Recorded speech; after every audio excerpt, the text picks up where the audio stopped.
देखो, मुझे पता है कि तुम्हारे साथ बुरा हुआ है, तुम्हारा पेपर खराब हुआ, तुम्हारी कंपार्टमेंट लगी है, सेकंड बोर्ड एग्जाम में तुम्हें एक चांस भी मिल रहा है। आधा घंटा निकालकर इस वीडियो को ध्यानपूर्वक देख लेना। चाहे तुम मैथ्स का कंपार्टमेंट देने जा रहे हो, चाहे तुम साइंस का कंपार्टमेंट देने जा रहे हो, ये वीडियो तुम्हें बहुत हेल्प करने जा रही है। देखो, तुम डरे हुए हो, तुम परेशान हो, 4 दिन 5 दिन से रो रहे हो, मुझे कॉल कर रहे हो, मेरी हर वीडियो पर कमेंट कर रहे हो, लेकिन उससे क्या होगा? उससे क्या आप सेकंड बोर्ड एग्जाम जो कंपार्टमेंट देने वाले हो पास हो जाओगे? नहीं। मैंने आपको डे 1 पे बताया था कि जो गलतियां हुई हैं उन्हें एक्सेप्ट करना है। मैं आपके साथ खड़ा हूं, आपको तैयारी करनी पड़ेगी, दोबारा तैयारी करनी पड़ेगी और लगकर मेहनत करके इस एग्जाम को क्वालिफाई करना पड़ेगा। आपको हर तरीके बताए थे कि कैसे आप प्रिपेयर कर सकते हो। फिर भी मेरे पास वो सवाल आ रहा है कि भैया पेपर टफ आएगा कि इजी आएगा। मेरे टीचर ये बोल रहे हैं कि बहुत टफ आएगा, मेरे ये भैया बोल रहे हैं कि बहुत हार्ड आएगा, कुछ लोग बोल रहे हैं कि नहीं पास हो पाओगे। देखो, मैं तुम्हें एक बात ईमानदारी से कह रहा हूं और ध्यानपूर्वक इस बात को सुनना कि पेपर तुम क्वालिफाई करोगे अगर तुम यहां से सही रहोगे, तुम दिमाग से सही रहोगे। तुम जब तुम अपना माइंडसेट ही इस डायरेक्शन में बनाओगे कि मैं कर ही नहीं पाऊंगा, तो डेफिनेटली तुम नहीं कर पाओगे। लेकिन अगर तुम यहां से सोचना ये शुरू करोगे कि इतनी बड़ी चीज नहीं है, मैं कर सकता हूं, मैंने थोड़ी मेहनत कम की थी, मैंने पिछले बार कुछ गलतियां की थी, उसको एक्सेप्ट करोगे और इस बार उन गलतियों को नहीं दोहराओगे, तो गारंटेड मैं कह रहा हूं कि तुम पास होगे। मैं ये बात नहीं कह रहा हूं कि भैया बिना पढ़े कोई पास हो जाएगा। 15 दिन 20 दिन फिर लगना पड़ेगा। तो सवाल यह है कि भैया इजी आएगा कि हार्ड आएगा?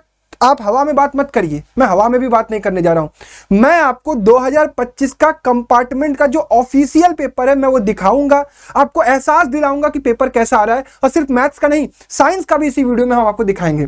और उसके बाद मैं बताऊंगा कि आपको कैसे क्या क्या चीजें करनी है और पेपर तुम्हारे सामने आ जाएगा, इजी हार्ड कितना है और कितना स्कोर करने के लिए कितना मेहनत करना है। देखो, अगर तुम्हें ऑफिशियल पेपर चाहिए तो सीबीएसई की ऑफिशियल वेबसाइट पर तुम्हारे पास अवेलेबल होता है, ठीक है। फिर भी तुम्हें ढूंढने में प्रॉब्लम आएगी, मुझे पता है, तो रैंकर्स फाउंडेशन का ऐप इंस्टॉल कर लेना। रैंकर्स फाउंडेशन के ऐप पर आप जब देखोगे, रैंकर्स फाउंडेशन के ऐप पर जब आप देखोगे तो यहां पेड कोर्स के अंदर आपको हमारा बैच दिखेगा, revival 2.0 for math and similarly for science. अब आपको क्या करना है, बैच परचेज करने के लिए मैं नहीं कह रहा हूं अभी, आपको पेपर चाहिए तो बैच को ओपन करना और इसके कंटेंट सेक्शन में जाना। वहां पर तुम्हें प्रीवियस ईयर पेपर मिल जाएगा, 2023 का, 2024 का और 2025 का। सिर्फ तुम्हें इन्हीं 3 साल से मतलब है। और तुम पेपर उठाकर यहां से देखोगे ना, तुम्हें समझ में आ जाएगा कि पेपर टफ है, इजी है या कैसा है। आओ तुम्हें एक्सप्लेन करता हूं कि चीजें क्या पूछी जा रही हैं। अब ध्यानपूर्वक देखना, मेरे पास पेपर की पीडीएफ है। 1 सेकेंड, बहुत आराम से इस वीडियो को देखना। बेसिक मैथ का भी पेपर है और स्टैंडर्ड मैथ का भी पेपर है। तुम्हारा कौन सा मैथ एलओसी भर दिया, तुम्हारा फॉर्म भर गया होगा, कौन सी मैथ है मुझे कमेंट बॉक्स में बता देना, ठीक है। और तैयारी जो मैं करवाऊंगा ना वो बेसिक स्टैंडर्ड दोनों के लिए कराऊंगा, तो उसके लिए निश्चिंत रहना। अब बेसिक मैथ का जब तुम पेपर उठाओगे तो तुम्हें अब पहली बात पता है बच्चा, तुम्हें इस बार माइंडसेट ये बनाना है कि मुझे पास होना है। अपना प्रैक्टिकल और थ्योरी मिलाकर 33 नंबर लाना, चाहे मैं मैथ्स की बात करूं चाहे मैं साइंस की बात करूं। अगर तुम्हें 18 नंबर प्रैक्टिकल में मिला है तो यहां 80 में से 15 लाना है। तो पहला गेम तुम्हें यह समझना है कि अगर बेसिक मैथ होगा ना जी, तो इसमें 20 तो तुम्हें एमसीक्यू मिलेंगे। अब देखो, ये पहला एमसीक्यू जो है कि आपको फर्स्ट टर्म दिया गया है, कॉमन डिफरेंस दिया गया और उसका 10वां टर्म पूछा जा रहा है। बहुत आसान सवाल है एपी का, कोई बच्चा गलत नहीं कर सकता अगर उसको थोड़ा सा आइडिया होगा एपी का। दूसरा सवाल है कि अगर ये मिड पॉइंट है और बताइए इन दोनों का मिड पॉइंट ये है तो के की वैल्यू। मिड पॉइंट पर इजीएस्ट क्वेश्चन, बेसिक मैथ का क्वेश्चन दिखा रहा हूं कंपार्टमेंट पेपर का 2025 का। मैं 2026 के पेपर की बात नहीं कर रहा हूं, मैं कंपार्टमेंट के लेवल की बात कर रहा हूं। आगे बढ़ोगे, यानी दोनों सवाल ये इजी हैं। अब आगे बढ़ेंगे, हिंदी वाला नहीं पढ़ेंगे हम, इंग्लिश में पढ़ेंगे। Just a second. तीसरा सवाल देखो, the area of A sector of circle with radius 7 centimetre when, इसको हटा देते हैं, when the angle of the sector is 60 degree. अब ऐसे जोड़ते चलना ना, चलो इसको नहीं लगाते हैं, जोड़ते चलना। ये तीसरा सवाल है हमारे लिए इजी, एरिया ऑफ सेक्टर निकालना, एंगल दिया गया, रेडियस दिया गया। चौथा सवाल पढ़ोगे, ये प्रोबेबिलिटी पर सवाल है, जो मैं पहला लेक्चर लेने वाला हूं यूट्यूब पर 24 तारीख को, वो प्रोबेबिलिटी पे ही लेने वाला हूं। दिखाऊंगा तुम्हें कि किस तरीके से तुम इजीली पढ़ सकते हो। 2 कॉइन का सिस्टम पे जितना सवाल बन सकता है सब टाइप का सवाल सीखोगे तो ये सवाल इजीली लगा लोगे। आगे बढ़ोगे, सिमिलैरिटी पर यह सवाल बहुत आसान पूछा गया है। 5 शुरू के सवाल सारे आसान हैं। छठा सवाल, ठीक है भाई, पढ़ने वाला है, बच्चे ट्रायंगल का थोड़ा बहुत डीप नॉलेज नहीं पता होगा तो हो सकता है गलती करें, चलो छठा में हटा देता हूं, 5 अभी जोड़े रहो। अब tan 45 की वैल्यू तो याद होती है, ये सवाल इजीली लगा लोगे, 6 सवाल। अब इसके नीचे आते हैं। अब भैया तुम स्टैटिस्टिक्स अगर पढ़ रहे हो तो तुम्हें इंपिरिकल फॉर्मूला रटवाया जाता है कि भाई रट के चलो, इंपिरिकल फॉर्मूला कभी भी पूछा जा सकता है। आगे बढ़ोगे 9वां सवाल है, fair dice is thrown the probability of getting even number less than 3। Probability के चैप्टर से कोई भी सवाल बनेगा, सारा सवाल तुम करके आओगे। ये डाइस पर सवाल है, तो अभी तक मेरे पास 7 से 8 सवाल इजी आए हैं। प्रोबेबिलिटी पे ये भी सवाल, probability of any event plus probability of उसी इवेंट के ना होने की, दोनों का सम 1 होता है, ये सवाल पूछा गया है। ये सवाल पॉलिनोमियल का बहुत आसान पूछा गया है, 11वां। 12वां सवाल सर्कल के बेसिक कॉन्सेप्ट पर, बहुत आसानी से निकाल लोगे कि ये 90 है, ये 42 है, इन्हीं दोनों का सम ये x होगा, बहुत इजीली आ जाएगा। The distance between two parallel tangent of a circle with radius 3.5 centimetre. भाई दो पैरेलल टेंजेंट होंगे तो डायमीटर पे का ही तो डिस्टेंस होगा उनका, आसानी से निकल जाएगा।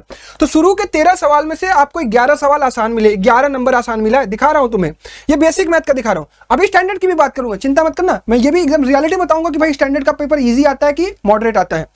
ये देखो एमसीक्यू आपका पूछा गया कि भाई कौन सा क्वाड्रेटिक का नहीं है। भाई 3 रूट यहां दिख रहा है, तो भाई ये नहीं है। The quadratic has real and equal roots की कंडीशन होती है, भाई डी की वैल्यू 0 हो जानी चाहिए, रियल एंड इक्वल, उस वाले कंडीशन पर ये सवाल इजीली लग जाएगा। नेक्स्ट टर्म ऑफ एपी पूछा गया, यही सवाल स्टैंडर्ड में भी पूछा गया है, बहुत इजीली निकल जाएगा। भाई एपी का बेसिक नॉलेज आपको होगा। Solution of the pair, 2 equation का सॉल्यूशन निकालने में किसी को कोई समस्या आएगी क्या? अब मुझे बताओ। अब 18वां सवाल देखो भाई, वैल्यू वाला सवाल है, वैल्यू वाला सवाल नहीं लगा पाओगे। 18 सवाल। 19वां सवाल देखो, एकदम डायरेक्टली, अगर तुम्हें मैं यहां से इंग्लिश वाले में लिख जाऊं, 19वां सवाल में देखो, असर्शन रीजन भी बेसिक मैथ में आसान पूछा गया है। ये एरिया ऑफ सेक्टर पूछ रहा है कि भाई थीटा और आर है, तो बताइए क्या होगा। एरिया ऑफ सेगमेंट पूछ रहा है, बेसिक फॉर्मूला याद है तो लगा लोगे। इफ टू ट्रायंगल्स आर इक्विएंगल, चलो मान लो इसको मैंने छोड़ दिया कि थोड़ा कंफ्यूज करेगा तुम्हें। शुरू के 20 एमसीक्यू में नहीं कुछ तो 15 एमसीक्यू आसान पूछे जा रहे हैं बेसिक मैथ में। कॉन्फिडेंस गेन करो, यहां से 15 हटा दो, मैं कहता हूं 8 निकाल लोगे, 10 निकाल लोगे। भाई 20 एमसीक्यू में से 10 निकाल लोगे, 10 बचे हुए के तुक्का लगा लेना, 2-3 और निकल जाएंगे। कितने बच्चे तो ऑब्जेक्टिव से पास हो जाएंगे, इस बार मैं बता रहा हूं, ठीक है, अगर बेसिक मैथ होगा तो। अब आगे बढ़ोगे, ठीक है, आते हैं भैया कि बेसिक, आप ऑब्जेक्टिव की बात कर रहे हो केवल, हमें ये वाले में गड़बड़ी होती है, हमसे दिक्कत यहां होती है, हम यहां गड़बड़ करते हैं। चलो ये सब्जेक्टिव पेपर दिख रहा है ना, ये वर्ड प्रॉब्लम दिख रहा है, हटा दो, ये छोड़ दो तुम। ये तो कर सकते हो भाई, जीरोज निकाल सकते हो। जीरोज निकालना तो हमें बचपन से सिखाया जा रहा है, फैक्टराइजेशन। चलो मान लो तुमको ये सवाल नहीं आ रहा होगा, तो ये तो बना लोगे, क्वाड्रेटिक पॉलिनोमियल जनरेट तो कर लोगे। हुज 1 0 जितना, सम ऑफ द जीरो जितना दिया गया, जनरेशन सिखाया जाता है। पॉलिनोमियल के 2 ही टॉपिक तो पढ़ने होते हैं, एक फैक्टराइजेशन, एक generation. Find the coordinate of the point which divide this and this in 2:3 ratio. Suction formula का डायरेक्ट सवाल, इजी सवाल, सक्शन फार्मूला का टफ क्वेश्चन की बात नहीं करो, इजी सवाल की बात करो। तो तुम देख रहे हो कि 22वां सवाल और 23वां सवाल 2-2 नंबर का, 4 नंबर तुम यहां से निकल सकते हो। यूजिंग डिस्टेंस फार्मूला आपको कोलिनियर प्रूव करना है, आसानी से किया जा सकता है। चलो ये नहीं कर सकते थे तो सेक्शन फार्मूला से ये तो कर ही सकते थे। इसके बाद सर्कल का अगर बेसिक पढ़ाऊंगा ना, बेसिक थ्योरम तो पढ़ाऊंगा भाई, टफ क्वेश्चन कहूंगा छोड़ देना, लेकिन बेसिक सवाल तो लगाना सिखाऊंगा, कर लोगे ये सवाल, ठीक है। 3 cot A की वैल्यू 4 है, डिटरमाइन करिए कॉस स्क्वायर और sine square. Trigonometric ratio, trigonometric value तो मैंने बोला है ना ट्रिगो में पढ़ने के लिए, इजीली कर लोगे। तो 8 नंबर का सवाल जो 2-2 नंबर के पूछे जाते हैं उसमें आसान पूछा गया है। शुरू के 12 नंबर, 13 नंबर, 10 नंबर, अरे 8 नंबर वहां से निकालोगे, यहां से 8 नहीं हम करें 5 निकालोगे, 13 नंबर का जुगाड़ तुमने कर लिया है। 3 नंबर के क्वेश्चन में आओ, अभी तो मैं एकदम मिनिमम बात कर रहा हूं, 3 नंबर के क्वेश्चन में आओ। 3 नंबर के क्वेश्चन में, चलो ठीक है, मान लिया कि इस सवाल में तुम्हें डिफिकल्टी आ सकती है, सॉल्व नहीं कर पाओगे। इस सवाल को देखो, इस सवाल को देखो, ये भाई कंडीशन ऑफ सॉल्वेबिलिटी पर सवाल लगेगा और इजीली कर लोगे तुम। इसके बाद आओगे, ये सवाल चलो टफ हो जाएगा, चलो ये आइडेंटिटी की टफ हो जाएगी। The length of the minute hand of a clock is 14 centimetre, find the area swept by minute hand. Area of sector पर सवाल पूछा गया, 3-3 नंबर के 2 सवाल आसान पूछे गए। 6 नंबर यहां से है, हम करें 4 नंबर निकालोगे, उधर हमने जोड़ा था 8, 8, 16, 4, 20। अरे मैं मिनिमम टू मिनिमम बात कर रहा हूं, अभी मैं पढ़ा दूंगा तो आप 40-50 नंबर के लायक बन जाओगे। इतनी सारी चीजें आसान होती है, और बेसिक मैथ का बच्चा अगर होगा तो वो 50 नंबर तक गेन कर सकता है। जो बच्चा इस बार कह रहा था ना मुझे कमेंट में या मुझे कॉल मैसेज करके कहता है कि भैया 1 नंबर से हो गया, 2 नंबर से हो गया, 3 नंबर से हो गया, मैं तुम्हें इस तरीके से चीजें कराऊंगा कि तुम 30 नंबर 40 नंबर लाओगे और कॉन्फिडेंटली इस बार सेकंड बोर्ड और कंपार्टमेंट पास करोगे अपना, ठीक है। अब यहां पे देखो, आपको मैं अगर पढ़ाऊं फाइंड द मोड, मोड और मीन मैं कहता हूं आसान होता है, लगा लोगे, एकदम फॉर्मूला रट लोगे, फॉर्मूले पे वैल्यू पुट करोगे, आंसर आ जाएगा। मोड का 3 नंबर फ्री का है ये बेसिक में। चलो मान लो ये वाला सवाल तुम नहीं कर पाओगे, टफ हो सकता है तुम्हारे लिए।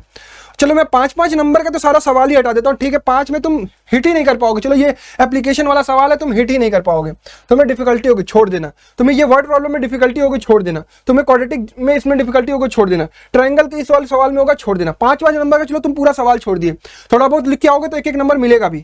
केस बेस्ड भी इसमें 1-1 इजी पूछे गए भाई।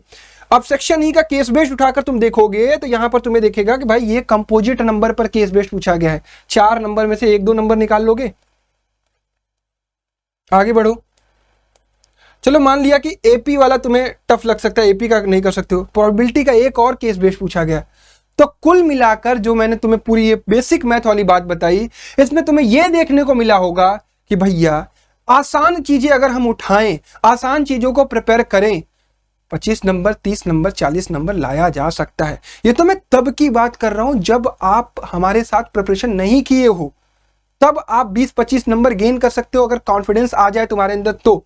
ठीक है, मैं तुम्हें पहले भरोसा दिलाना चाहता हूं, क्योंकि तुम जब तक खुद पर भरोसा नहीं करोगे तुम नहीं पास हो पाओगे ना। पहले कॉन्फिडेंस गेन करो, कॉन्फिडेंस गेन करने के बाद मेहनत भी करना है। ऐसा थोड़ी है कि हवा में हम चलेंगे कि हाँ हो ही जाएगा, नहीं, हम करेंगे, मेहनत करेंगे, क्लासेस में पढ़ेंगे, हम सवाल प्रैक्टिस करेंगे, हम जो रटने के लिए कहा जाएगा याद करने के लिए उसको बार बार लिख के याद करेंगे। मैं कुछ प्रैक्टिस सीट दूंगा इंपॉर्टेंट क्वेश्चन की, इजी क्वेश्चन की, उनको घर बैठकर लगाएंगे। कुछ डाउट आएगा आप मुझसे पूछेंगे, जब हम ये पूरा प्रोसेस करेंगे ना तो रिजल्ट हमें डेफिनेटली अच्छा मिलेगा, इसका भरोसा आपको रखना है। चलो मान के चलते हैं कि भैया कुछ बच्चों का स्टैंडर्ड मैथ भी तो होगा, उनका क्या होगा, वो फेल हो जाएंगे क्या? चिंता मत करो, तुम्हारी स्टैंडर्ड मैथ है ना, तुम्हारी कंपार्ट लगी है ना, तुम्हारे लिए भी इजी चीजें होती है। ठीक है, पहला सवाल हो सकता है कि टफ हो सकता है सबके लिए, पहला मैं छोड़ देता हूं। इसमें भी इजी मिलेगा यार, इसमें भी इजी मिलेगा, तुम काहे चिंता करते हो। दूसरा सवाल है, the total number of factor of the square of A prime number. एक कोई प्राइम नंबर ले लो, उसका एग्जांपल ले लो, उसका स्क्वायर कर दो, उसका प्राइम फैक्टर पूछ रहा है तुमसे, वो वहां से निकल जाएगा। इजी क्वेश्चन है भाई, लीनियर इक्वेशन का दिया है, नो सोल्यूशन की कंडीशन पे कंडीशन ऑफ सॉल्वेबिलिटी पे निकल जाएगा। 2 सवाल इजी हो गया। छठवां टर्म निकालना है, इसके एपी का डी निकाल लो, छठवां टर्म निकल जाएगा। यहां पर आपको ये दिया गया, एक ट्रायंगल बनाया गया, ये 60 है, ये 7 है, ये भी 7 होगा, और ये दोनों क्या हो गया, बराबर हो गए, तो ये दोनों भी बराबर होंगे। 60-60 का एंगल सारे 7-7 हो जाएंगे, जो पूछ रहा है निकल जाएगा इजिली। यहां पर बेसिक एप्लीकेशन ऑफ ट्रिग्नोमेट्री का सवाल इजीली किया जा सकता है। अब कुछ कमेंट में कुछ बच्चे कह रहे होंगे भैया आपके लिए इजी होगा, आप कर लोगे, हम नहीं कर पाते हैं। नहीं, मैं वैसे बात ही नहीं कर रहा हूं ना कि बहुत टफ, मैं टफ छुड़वाया नहीं हूं बेसिक वालों का कि 5-5 नंबर वाला चलो हटा दो तुम। मैं भी पता है यार मुझे कि तुम्हें दिक्कत होती है। प्रोबेबिलिटी का ये सवाल चलो ठीक है, मान लो तुम कंफ्यूज हो गए, नहीं कर पाओगे। चलो ये कोऑर्डिनेट का भी मैं सवाल करता हूं, चलो तुम कंफ्यूज हो गए, नहीं कर पाओगे। चलो मैं ट्रिगो का भी सवाल कहता हूं, कंफ्यूज हो गए, नहीं कर पाओगे। सर्कल का ये सवाल तुम कर लोगे, बेसिक आइडिया होगा कि एक्सटर्नल पॉइंट से टेंजेंट बराबर होते हैं, ये सवाल कर लोगे। दिखा रहा हूं तुम्हें, बस कॉन्फिडेंस गेन करा रहा हूं कि तुम अगर स्टैंडर्ड के हो ना तब भी तुम पास होगे। और ये तो मैं तब की बस बात करो जब तुम पढ़ाई नहीं किए हो। सम ऑफ फर्स्ट एंड टर्म दिया गया एंड कॉमन डिफरेंस पूछा गया, चलो ठीक है, मान लो टफ जाएगा, छोड़ दोगे। न्यूमेरिकल वैल्यू छोड़ दोगे, चलो ठीक है। 2 डाइस डाइस वगैरह का सवाल आएगा, प्रोबेबिलिटी कर लोगे, कोई दिक्कत नहीं आएगी। चलो ट्रिगो का सवाल आया, तुम नहीं कर पाए, छोड़ दिए, चलो ठीक है, मान रहा हूं, मैं बता रहा हूं कि इसमें ठीक है, थोड़ा सा स्टैंडर्ड का ऑब्जेक्टिव अच्छा पूछा गया है। ये सवाल प्रोबेबिलिटी के पैरेललोग्राम के मिड पॉइंट पर पूछा गया है, आराम से कर लोगे, कोई दिक्कत नहीं आएगी। पेरीमीटर ऑफ स्क्वायर इक्वल है सर्कल के, ये बेसिक सवाल है भाई, ये भी कर लोगे तुम। Length of the string of A kite, ये बेसिक एप्लीकेशन ऑफ ट्रिग्नोमेट्री पर सवाल है, ये भी कर लोगे। चलो ये सवाल मैं देख के कहता हूं, चलो तुम ठीक है, तुम नहीं कर पाओगे, कराऊंगा तो कर लोगे, लेकिन मैं मान के चलता हूं नहीं कर पाओगे। चलो एप्लीकेशन इसमें के मैं दोनों वो हटा देता हूं, असर्शन रीजन। तो अगर तुम देखोगे ध्यानपूर्वक तो यहां पर यह बात निकल कर आ रही है कि 20 MCQ में से स्टैंडर्ड मैथ में 8 से 10 MCQ, कॉल पे कॉल कंटिन्यूअस आती रहती है आपकी, 8 से 10, चलो मैं कहता हूं 7 इजी होते हैं। 7 नंबर तुम चलो करके निकाल लोगे। 13 सवाल बचे हुए हैं, तुक्का लगाओगे ना, यहां निगेटिव मार्किंग थोड़ी हो रही है। 13 में से 2, 3, 4 सही होंगे, 2 होगा, 3 होगा, 7, 3, 10 तो हो जाएगा। 10 नंबर का जुगाड़ तुमने कर लिया। पास होने के लिए कितना चाहिए था तुम्हें? 13, किसी को 14, किसी को 15, किसी को 16, इससे ज्यादा किसी को नहीं चाहिए। अब कितना नंबर और गेन करना है? 5-6 नंबर, कितने में से? 60 में से नहीं आ जाएगा? आ जाएगा। आ जाएगा, तुम करोगे तो आ जाएगा, ठीक है। अभी तक तुम्हें कैसे पढ़ाया जा रहा था, 80/80 लाना है, 100 आउट ऑफ 100 लाना है। अभी भाई सब नहीं ला सकता 100 आउट ऑफ 100, सब तेज नहीं होता है, ठीक है। ट्रिगो ये तुम उसका सवाल नहीं कर पाओगे, चलो मान लिया मैं, लेकिन एलसीएम तो निकाल लोगे ना जी। एलसीएम इसका एक्सप्रेस किया गया इस फॉर्म में, जेड नहीं निकाल लोगे, 2 नंबर यहां से मिल गया, 2 ही चाहिए था ना। पेरीमीटर ऑफ द सेक्टर निकाल दिया गया, एरिया ऑफ द सेक्टर निकालना, ये इजी सवाल है, लगा लोगे। 2 2 4 हो गया तुम्हारा। बस मैं इजी दिखा रहा हूं तुम्हें कि तुम क्या इजी कर सकते हो। चलो ये सवाल टफ हो सकता है, करोगे तो हो जाएगा, लेकिन छोड़ दो, ये सवाल तुम कर लोगे। ये बेसिक वैल्यू ऑफ ट्रिग्नोमेट्रिक सवाल है। 4 2 6 हो गया, 6 नंबर इधर से निकाला मैं। अब ये देखो, ये एक मॉडल एज पे दिया गया, मोड पर एक सवाल दिया गया, मोड के हर टाइप के सवाल तुम कर लोगे, आसान होता है, सिखा दूंगा। 6 3 9 नंबर बाहर से निकाल रहे हो तुम, उधर का 10 छोड़ दो। चलो ये मान लिया कि भाई आइडेंटिटी तुम छोड़ दोगे, ठीक है, आइडेंटिटी तुम छोड़ दोगे, मैं मान के चलता हूं। क्वाड्रिलेटरल सर्कल वाला भी छोड़ दोगे। ये पॉलिनोमियल का थोड़ा टफ जाएगा, ये भी छोड़ दोगे। थोड़ा बहुत ग्राफ बनाना तो सीखोगे ना, ग्राफ तो आसान होता है, थोड़ा बहुत सीखोगे, 1 2 नंबर यहां से निकल जाएगा, ठीक है। चलो मैं मान के चलता हूं कि इधर के सवाल टफ जाएंगे, ठीक है। कुछ कुछ थोड़ा थोड़ा करोगे, कुछ कुछ थोड़ा थोड़ा करोगे, थोड़ा टफ जाएगा। फिर भी मैं बस आपको क्या दिखाया, मैं इसके केस बेस्ड भी थोड़े अच्छे होते हैं, ठीक है। ओवरऑल बातें आप करते हैं, ओवरऑल बातों पर आते हैं। क्या मैंने तुम्हें समझाया, क्या मैंने तुम्हें समझाया? मैंने समझाया कि चाहे तुम्हारा बेसिक हो, बेसिक की बात करो, 20 ऑब्जेक्टिव में से बेसिक वाला 15 प्लस निकाल सकता है मेरे भाई, 15 प्लस। और स्टैंडर्ड वाला कितना निकाल सकता है? स्टैंडर्ड वाला 20 ऑब्जेक्टिव में से 10 तो निकाल सकता है, 10 मान के चलता हूं, 10 15। इधर से ये बच्चा सब्जेक्टिव में से नहीं कुछ तो 15 प्लस आसानी से निकाल सकता है।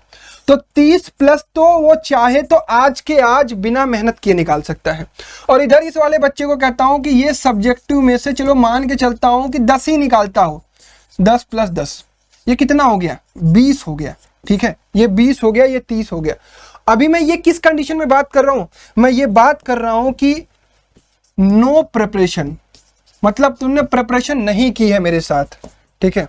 मैं नहीं कहता हूं कि मैं तुम्हें यहां पर खड़ा करूंगा, मैं तुम्हें खड़ा करूंगा, इस बच्चे को 40 से 50 के लिए प्रिपेयर करा दूंगा, इस बच्चे को स्टैंडर्ड के अकॉर्डिंगली 30 से 40, 40 से 50 पर इसको प्रिपेयर करा दूंगा। मैं बताऊंगा कि ये कर लो, ये मॉडरेट लेवल का भी है, कर लो, हो जाएगा। तो उस लेवल पर तुम्हें मैं खड़ा करूंगा, ठीक है। उसका तरीका होता है, अब तरीका 100/100 वाला नहीं होगा। अब तरीका होगा कि 80 नंबर के पेपर में 40 नंबर, 30 नंबर, 35 नंबर, 50 नंबर कैसे स्कोर करें। मैं पढ़ाऊंगा पूरा, मैं कुछ छोड़ूंगा नहीं, क्योंकि मेरी बैच में इंप्रूवमेंट के भी बच्चे होंगे। लेकिन मुझे सबसे बड़ी जिम्मेदारी मेरे पास जो है वो कंपार्टमेंट वाले बच्चों की है। इंप्रूवमेंट के साथ मैं कुछ गलत नहीं करूंगा, उनको सब पढ़ाऊंगा, उनको सब बताऊंगा, उनको ये भी बताऊंगा कैसे इंप्रूव करोगे। लेकिन मेरे पास बहुत सारे मैसेजेस, बहुत सारे रिक्वेस्ट पड़े हुए हैं कंपार्टमेंट के, भैया पास करा दो।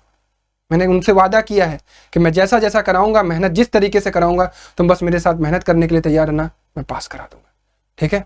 बाकी मैं बैच में मिलूंगा, 24 तारीख वाली क्लास यूट्यूब पर लेंगे, आइएगा, देखिएगा कि किस तरीके से आपको मैं कॉन्फिडेंस गेन कराता हूँ, किस तरीके से पढ़ाता हूँ, क्या मैं कुछ आपको बेहतर दे पा रहा हूँ। अगर लगेगा और आपको महसूस होगा कि हाँ बैच में पढ़ सकते हैं, तो आप बैच में इनरोल कर लीजिएगा। अब आगे साइंस वाले सर आपको समझाएंगे कि साइंस में किस तरीके से आप कॉन्फिडेंस गेन कर सकते हैं और उसका भी एग्जाम आप किस तरीके से पास कर सकते हैं। तो भाई मैथ्स के लिए कंप्लीट एनालिसिस तुमने देख ली होगी। अब बात कर लेते हैं साइंस के लिए। अगर साइंस में कंपार्टमेंट आई है, एक बार पेपर समझ लेना, देख लेना किस लेवल का क्वेश्चन तुमसे पूछा जाता है। देखो एक चीज जो मैं स्टार्टिंग में तुमसे बोलना चाहूंगा यार, जो भी तुम्हारा कॉन्फिडेंस अभी डाउन हो रहा है ना, प्लीज मेरे भाई इस चीज को बूस्ट करो, विश्वास रखो अपने आप पे, मेहनत लगेगी। 20 दिन 30 दिन जो भी तुम थोड़ी बहुत जितनी मेहनत कर सकते हो, जितनी जान तुम झोंक सकते हो, पूरी झोंक दो। मेरे कहने पे तुम्हारे रिजल्ट बहुत अच्छे आ रहे होंगे। जितना तुम अभी परेशान हो रहे हो ना कि क्या होगा भैया, पास हो पाएंगे नहीं हो पाएंगे, एग्जाम टफ आएगा इजी आएगा, कुछ भी नहीं सोचने की जरूरत है। एक एक चीजें बता रहा हूं। देखो अगर हम पेपर की एनालिसिस की बात करते हैं ना, पेपर की एनालिसिस की अगर बात करोगे, ये है साइंस का पेपर, ठीक है। 2025 के कंपार्टमेंट का पेपर है, जो सेकंड बोर्ड एग्जाम में आपके पेपर आने वाले हैं, सिमिलरली इसी बेसिस पर आने वाले। तो एक एक करके हम लोग इसकी पूरी एनालिसिस करेंगे, एक एक क्वेश्चन की बात करेंगे, हर एक चीज समझने की कोशिश करेंगे। देखो थोड़ा सा बस थोड़ा सा चेंज हुआ है आपके सिलेबस में कि अब सेक्शन वाइज आने लगे हैं, तो यहाँ सेक्शन वाइज आएंगे बट क्वेश्चंस तो सिमिलर लेवल पर ही रहेंगे। सबसे पहले बात करते हैं जो आपको सब बच्चे को पता होगा, from the following select the process in which combination reaction, किसमें से कॉम्बिनेशन रिएक्शन, बहुत बेसिक से रिएक्शन है। अगर मैं इसको रखूं तो मैं बहुत ईजी की कैटेगरी में इसको रखूंगा इस क्वेश्चन को। आगे बात करते हैं नेक्स्ट क्वेश्चन पे, अगर चलते हैं नेक्स्ट क्वेश्चन देख लो, धीरे धीरे थोड़े टाइम लगेगा, पूरी एनालिसिस करेंगे, एक बढ़िया तरीके से करेंगे। सेकंड क्वेश्चन देखो, सेलेक्ट द एक्सोथर्मिक प्रोसेस, ये भी मैं बोलूंगा ईजी ही है क्योंकि इसमें भी बार बार ये हर एक चैप्टर में हर एक पार्ट में आपको पढ़ाया ही जाता है। Next the most malleable metal, ये भी एनसीईआरटी की लाइन बाय लाइन से ही क्वेश्चन है, ये भी मैं इजी कैटेगरी में रखूंगा। अभी 3 क्वेश्चन तुम्हें इजी दिखे, तीनों एमसीक्यूज ही थे, ठीक है, तीनों क्या थे बेटा, तीनों के तीनों एमसीक्यूज ही थे। अगला क्या है, consider the following reaction, dilute hydrochloric acid with the following metal. HCl की रिएक्शन करानी है किससे, HCl की रिएक्शन करानी है एल्यूमिनियम से, कॉपर से, आयरन से, मैग्नीशियम से, जिंक से। रिएक्टिविटी सीरीज पर बेस्ड एक बेसिक सा सवाल है, बहुत बेसिक सा सवाल है। इसमें पूछा गया मोस्ट विग्रस रिएक्शन किनके साथ होगी, रिएक्टिविटी सीरीज याद होगी तो हो जाएगा, ये भी मैं इजी कैटेगरी रखता हूं। 4 क्वेश्चन थे, 4 इजी, 4 नंबर यहां पक्के थे तुम्हारे, ठीक है। तो इस तरीके से बहुत सारे क्वेश्चंस मैं भी दिखाऊंगा, सब कराऊंगा तुम्हारे। अगला क्वेश्चन है कि कोवैलेंट बॉन्ड तुम्हें काउंट करने हैं नाइट्रोजन के मॉलिक्यूल में। इसको मैं अगर बोलूं ना तो ये वेरी इजी वाला केस है, क्योंकि जब भी कोवैलेंट बॉन्डिंग पढ़ाई जाती है तो नाइट्रोजन, ऑक्सीजन और क्लोरीन इन सब का एग्जांपल लिया ही जाता है, वो तो बताया ही जाता है, ठीक है। बाकी 9th में थोड़ी बहुत तुम लोग इतनी तो बॉन्डिंग 9th में भी मैं पढ़ा देता हूं, जब 9th की क्लासेस लेता हूं इतनी बॉन्डिंग 9th में भी पढ़ा देता हूं। कुछ बायो के लिए मैं भाई फिलहाल बात नहीं करूंगा, बायो में अभी अवेलेबल नहीं है, बट फिलहाल मैं अभी जो बात करने वाला हूं वो सिर्फ और फिजिक्स और केमिस्ट्री की बात कर रहा हूं। तुम्हें सिर्फ फिजिक्स केमिस्ट्री मिला के तुम देख लेना, अगर ना पास हो गए तो कहना यहाँ पे, ठीक है। एक सिंपल सा सवाल आपकी स्क्रीन पर है, क्या है क्वेश्चन, क्या भाई, एक 5 सेंटीमीटर का कोई रॉड है, वर्टिकली कॉनकेव मिरर के सामने रखा गया। अगर इसका जो लेंथ है वो 5 सेंटीमीटर, इमेज जो इसकी इमेज बन रही है वो 5 सेंटीमीटर बन रही है 20 सेंटीमीटर पर, तो फोकल लेंथ कितना होगा। तुम्हें लग रहा होगा क्वेश्चन टफ है, बट एक सिंपल सी बात समझो, जितने लेंथ का रॉड है उतने ही लेंथ की इमेज बन रही है, मतलब HI/HO बराबर है, मतलब मैग्निफिकेशन जो आ रहा है वो 1 आ रहा है, मतलब जो V होगा वही U के बराबर होगा। ये सेंटर ऑफ कर्वेचर का इक्वेशन है कि जहां पर वो बना है वो सेंटर ऑफ कर्वेचर, उसका आधा ही क्या होगा, फोकल लेंथ। कितना सिंपल सा सवाल था, वेरी वेरी इजी, मैं बोल सकता हूं कि वेरी इजी सवाल था ये, बाय वेरी इजी क्वेश्चन था। ये भी हो सकता था, optical device which always produce magnification of +1, जो हमेशा +1 की मैग्निफिकेशन प्रोड्यूस करता है, ये कौन सा डिवाइस होता है, ये भी मैं बोलूंगा वेरी इजी की कैटेगरी में रखूंगा। अभी तक तुम्हें 6 MCQs दिखाया मैंने, 6 के 6 इजी थे। अभी बायो को मैंने इंटरटेन नहीं किया है, अगर इंटरटेन करता तो वो और इजी होते। यहां पर बोला गया which of the one of the following factor affect the electrical resistivity, कौन सा ऐसा फैक्टर है जो रजिस्टिविटी को अफेक्ट करता है, ये भी वेरी इजी की ही कैटेगरी में रखूंगा। जब आप ये सारे फैक्टर्स पढ़ते हो ना तो ये सारी चीजें बताई जाती हैं तुम्हें, ये सारे टर्म्स समझाए जाते हैं। नेक्स्ट क्वेश्चन क्या है, strength of the magnetic field inside the current carrying solenoid is, भैया यूनिफॉर्म होती है थ्रू आउट लेंथ, यूनिफॉर्म होती है, सिंपल सी बात। ये भी मैं इजी रखूंगा, वेरी इजी की कैटेगरी में रखूंगा, ठीक है। बायो की फिलहाल मैंने बोली कि हम बात नहीं कर रहे होंगे, वैसे इजी है जो मुझे दिख रहा है, ठीक है। आगे बात करते हैं असर्शन रीजन में। असर्शन रीजन की पहला क्वेश्चन देखो, यहां पर अगर देखोगे तो decomposition of vegetable matter into compost is exothermic reaction, बात सही है, और ये एनसीईआरटी की लाइन से क्वेश्चन पूछा गया। एनसीईआरटी में जब डीकंपोजिशन रिएक्शन पढ़ोगे नीचे पर सारी डीकंपोजिशन रिएक्शन आपने एंडोथर्मिक नेचर की पढ़ी थी, बट वेजिटेबल मैटर का जब कंपोस्ट में, खाद में जब कन्वर्ट होता है तो वो रिएक्शन एक्सोथर्मिक होती है। ये भी यहाँ पर decomposition reaction need energy to break down the reactants, ये भी बात सही है, दोनों सही, ये भी वेरी इजी के कैटेगरी में मैं इसको रखूंगा, ये बहुत मजेदार चीज है, ठीक। आगे बात करते हैं अपने होम की सप्लाई में, ये भी वेरी इजी, वेरी इजी। तो यहां पर जितने भी न्यूमेरिकल्स तुम्हें दिख रहे हैं ना बेटा, बस मैं सिंपल सी बात मेरी मान लो, जितने भी क्वेश्चन तुमको यहां दिख रहे हैं, थोड़ी सी मेहनत, थोड़ा सा फोकस, ये अगर तुम बना लेते हो ना, मैं तुम्हें विश्वास दिला रहा हूं बहुत अच्छा तुम स्कोर कर रहे होगे, बहुत अच्छा स्कोर कर रहे होगे। लेकिन वो थोड़ी सी मेहनत तुमने अपने अंदर से निकालनी पड़ेगी, करनी पड़ेगी, कोशिश करनी पड़ेगी, पीछे हटना नहीं है। बहुत बढ़िया तरीके से हम साइंस कर सकते हैं। अब अगर तुम्हारे मन में इन सारे पेपर्स को लेके ये सवाल आ रहा हो कि भैया क्या पेपर टफ होगा, क्या होने वाला है, सारी चीजें मैं तुम्हें बता दूंगा, बट प्लीज इस चीज को समझ लेना ध्यान से। जो भी तुम अगर साइंस का पेपर दे रहे हो दोस्त, साइंस के बारे में इतनी बातें समझ लेना कि पेपर ना तो ईजी आएगा, पहली चीज ये माइंडसेट सबसे निकाल दो, और दूसरी जो चीज कि ना ही भैया हार्ड आएगा, ये भी पूरा दिमाग से निकाल देना। ये दोनों चीजें तुम्हें दिमाग से अपने हटानी पड़ेगी। क्यों हटानी पड़ेगी? इजी आएगा ओवर कॉन्फिडेंस में जाओगे, हार्ड आएगा डर लगेगा तुम्हें। ये दोनों चीजें साइड रखो, बस एक चीज का विश्वास करो, भैया है जो ये बोलेंगे वही अगर तुम करते हो वही मैं करूंगा और अच्छा परफॉर्म करूंगा। ये बिलीव अपने अंदर लेके आओ और तैयारी जम के करो। तुम्हें मैंने बता रखा है, पहले भी बता रखा है, आज भी बोल रहा हूं, कंपार्टमेंट मैथ में हो, इंप्रूवमेंट मैथ में हो, कंपार्टमेंट साइंस में आई हो या फिर इंप्रूव करना हो साइंस में, one of the best batch तुम्हारे लिए रिवाइवल 2.0। ये मैथ्स के लिए भी है, साइंस के लिए भी है। अगर तुम्हारी तैयारी अच्छी तुम करते हो, मैं विश्वास दिलाता हूं अगले 25 दिन बाद जो तुम सिचुएशन अभी फेस कर रहे हो उस फेस से तुम निकल चुके होगे, अपने आप को एक राइट प्लेस पे पा रहे होगे, ये कॉन्फिडेंस फील कर रहे होगे। 11th में जब जाओगे एक कॉन्फिडेंस होगा कि हाँ मैंने मेहनत करी है, लेकिन एक शर्त होगी कि पूरे 20 दिन 25 दिन इतनी मेहनत करनी है जितनी तुम्हें पूरे साल क्लास 10th में नहीं करी है। कोई बहाना नहीं, कोई प्रोक्रेस्टिनेशन नहीं, कुछ भी नहीं, सिर्फ प्योर मेहनत, प्योर हार्डवर्क और प्योर कंसिस्टेंसी, तभी तुम्हारे रिजल्ट आएंगे। अब ये बैच कब से स्टार्ट हो रहा है, मैं सबसे पहली जो चीज बताऊंगा 24 अप्रैल से, उससे पहले ज्वाइन कर लेना। जब भी तुम ज्वाइन करना चाहो आराम से करो। क्या मिलने वाली है? लाइव थ्योरी मिलेगी भैया, कोई टेंशन की बात नहीं है, लाइव मिलेगी। मिस हो जाता है तो रिकॉर्डिंग्स भी तुम्हें मिलेंगी, परेशान नहीं होना है। लाइव देख सकते हैं तो डाउट पूछ लोगे, नहीं देख पाएंगे रिकॉर्डिंग्स कर लेंगे। क्या रिकॉर्डिंग के बाद क्या होगा भैया, ये है ना फुल मेंटर सपोर्ट, ये हर एक टीचर का आपके पास नंबर होगा, उससे आप क्या कर सकते हो, डाउट पूछ सकते हो हर एक टीचर से। तो क्लास में पूछ लिया अच्छी बात है, नहीं पूछ पाए तो कॉल से पूछ लोगे या फिर व्हाट्सएप से बात कर लोगे। भैया मोस्ट इंपॉर्टेंट क्वेश्चंस देंगे क्या? बिल्कुल, हर एक चैप्टर के बाद। जैसे लेट सपोज आपकी चैप्टर नंबर 1 कंप्लीट होता है तो चैप्टर नंबर 1 कैसे कंप्लीट करना है, आपको वीडियो देखना है। वीडियो के बाद आपको मिलेगी एक प्रैक्टिस शीट। ये प्रैक्टिस शीट अगर आप लगा लेते हैं ईमानदारी से, ऑनेस्टी से, तो वो चैप्टर तुम्हारा फिनिश हो जाएगा। बस यही 2 काम करने, तुम्हें अपना दिमाग लगाना ही नहीं। जो मैं तुमसे कह रहा हूं या जो तुमसे मैथ्स के टीचर कह रहे हैं, सिर्फ उतना ही तुम्हें काम करना है। भैया चैप्टर 1 की वीडियो देखा, वीडियो देख लिया सर, उसके बाद प्रैक्टिस शीट लगा लिया, खत्म। बस वो चैप्टर उतना ही करना है और कुछ मेहनत नहीं करना उसमें, ठीक है। गेस्ट पेपर बिल्कुल मिलेंगे सर, ऐसे ही मिलते जुलते पेपर आपके फाइनली आ रहे होंगे। बाकी बैच के बारे में कोई भी डाउट हो यहाँ कॉल कर लेना या फिर यहाँ कॉल कर लेना, दोनों में से जिससे बात हो जाए बात कर लेना। आप अच्छे तरीके से समझ लेना, सोच समझ लेना। भैया कैसे ये ज्वाइन करना है मैं बार बार बता दे रहा हूँ, फिर से बता देता हूँ। Rankers foundation app, link description box में भी, लिंक इसके डिस्क्रिप्शन बॉक्स में दे रहा हूँ, वहां से डाउनलोड कर लो।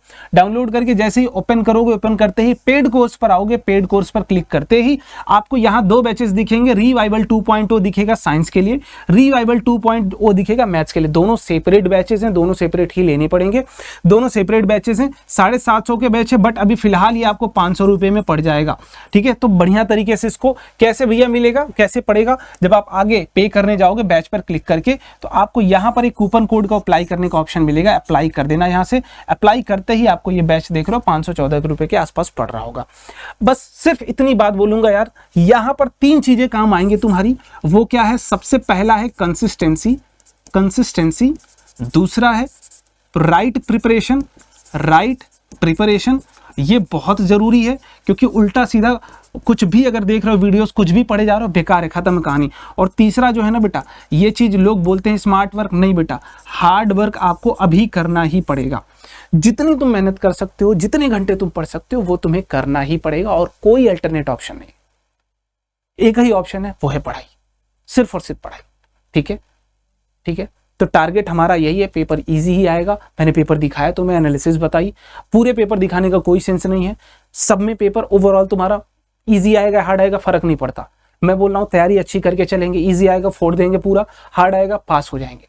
बस ये अप्रोच रखना है। बाकी कोई डाउट हो कमेंट बॉक्स में बता देना, किस सब्जेक्ट में अपीयर करना चाहते हो वो भी कमेंट बॉक्स में बता देना। मिलते हैं अगले वीडियो में, बाय बाय, जय हिंद।